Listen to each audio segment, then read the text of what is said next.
The AFC Championship Game between the New England Patriots and Denver Broncos delivered one of the most painful bad beats of the NFL postseason.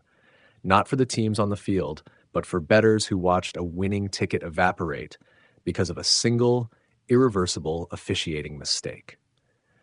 Late in the first half, with Denver facing pressure and backup quarterback Jarrett Stidham beginning to feel the weight of his first playoff start, the exact scenario many bettors had anticipated finally unfolded.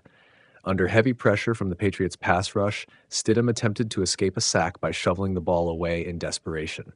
The pass traveled backward, hit the turf, and was cleanly recovered by New England linebacker Elijah Ponder, who sprinted untouched into the end zone. From a football standpoint, it was textbook. Backward pass, live ball, defensive recovery, touchdown. From a betting standpoint, it was the holy grail. All week, bettors had circled one specific prop: New England to score a defensive touchdown. With Stidham starting in place of the injured Bo Nix, public confidence in a Broncos mistake was sky high. At BetMGM, Patriots defensive touchdown at plus 450 became the most bet anytime touchdown prop on the board. The logic was simple. Stidham is a career backup facing an aggressive defense in brutal weather on the road with a Super Bowl on the line. A strip sack, a tipped pass, or a panicked decision felt inevitable. And for a brief moment, inevitability became reality. Ponder crossed the goal line. Patriots players celebrated. Bettors celebrated. Tickets were effectively cashed until the whistle erased everything. Officials blew the play dead while Ponder was still running free. Initially ruling the play an incomplete pass with intentional grounding, the referees later huddled, reviewed the footage, and admitted their mistake. The play was, in fact, a backward pass and a fumble recovered by New England. But here's where the damage was irreversible. Because the whistle had blown prematurely, NFL rules prohibited awarding the advancement. The touchdown, though obvious on replay, was gone forever. The Patriots were given possession deep in Denver territory, but the defensive score itself was wiped off the board. For New England, the mistake was frustrating, but survivable.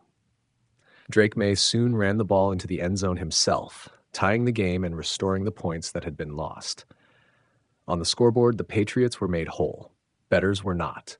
A defensive touchdown prop is binary. Either it happens or it doesn't. Offensive compensation means nothing. Maye's rushing touchdown might have saved the Patriots' momentum, but it did nothing for the thousands of bettors who had correctly predicted a defensive score and watched it vanish because of officiating mechanics rather than football execution. This is the cruelest category of bad beat. Not a missed tackle, not a dropped interception, not a coach kneeling instead of scoring, but a correct outcome erased by process. Replay confirmed everything bettors needed to see. The ball traveled backward. The defense recovered it cleanly. There was no down by contact, no forward arm motion, no ambiguity. CBS's broadcast team immediately recognized it. Gene Steratore, the network's rules analyst, openly acknowledged that the officials should have let the play continue and that New England would have scored a defensive touchdown if they had. But once the whistle blows, replay cannot restore advancement. The NFL's officiating framework prioritizes procedural consistency over outcome correction, even when the error is acknowledged in real time. For bettors, that framework offers no safety net. The irony is brutal. The bet was correct, the analysis was correct, the football outcome was correct. The only failure was the timing of a whistle. In betting circles, this is the definition of a dead right loser. A ticket that wins in every meaningful sense, except the one that matters, the official record.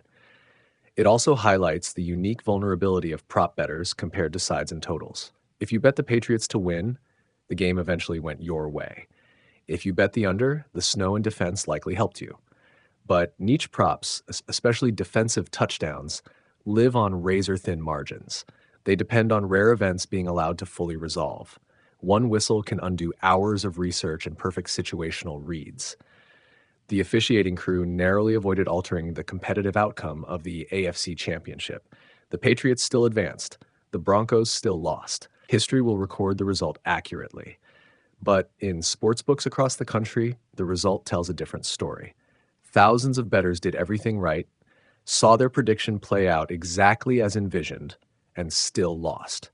Not because football failed them, but because the process did. That's why this moment will live on, not just as an officiating footnote, but as one of the harshest bad beats of the NFL postseason. A defensive touchdown that happened everywhere except the only place it mattered, the box score.